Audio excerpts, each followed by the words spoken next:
గజేంద్రుడు చచ్చిపోయే ముందు నీటిలో ఉండగా మొసలి వచ్చి పట్టుకుంటే ఇక ప్రాణం పోతోందన్నప్పుడు పిలిచాడు.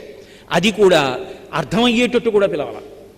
కనీసం అయ్యా మీరు రెండని చెప్పి పిలవడానికి 33 కోట్ల మంది దేవతలు లేచి నించున్నారు, అసలు ఎవరిని పిలుస్తున్నాడు రా అని అడిగారు.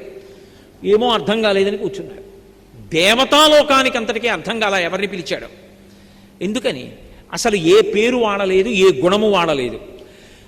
వ్యాసుల వారు మూలంలో తస్మై నమ పరేశాయ బ్రహ్మణే అనంత శక్తయే అరూపజోరు రూపాయ నమ ఆశ్చర్యకర్మణి నమ శాంతాయ ఘోరాయ మూఢాయ గుణధర్మిణే నిర్విశేషాయ సామ్యాయ నమో జ్ఞానఘనాయ చ క్షేత్రజ్ఞాయ నమస్తుభ్యం మహాధ్యక్షసాక్షిణే పురుషాయాత్మమూలాయ మూల ప్రకృతయే నమః. సోహం విశ్వసృజం విశ్వమవిశ్వం విశ్వవేదతం విశ్వాత్మానం పరం బ్రహ్మ ప్రణతోస్మి పరమం పదం. యోగరంధిత కర్మాణో హృదియోగ విభావతే యోగినోయం ప్రపశ్యంతి యోగీశం తం నతోస్పృహం. నమో నమస్తే కిల కారణాయ నిష్కారణాయ అద్భుత కారణాయ సర్వాగమన్నాయ మహర్ణవాయ నమోపవర్గాయ పరాయణాయ. పోతన గారు యథాతథంగా ఆంధ్రీకరించారు.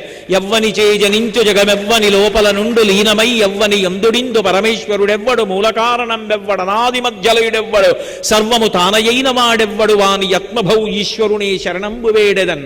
స్త్రీ పురుష నపుంసక మూర్తియును కాక తిర్య కమర నరాది మూర్తియును కాక కర్మ గుణభేద సరసత్ ప్రకాశి కాక వెనుక నన్నియుతానగు విభుతలంతు అన్నారు.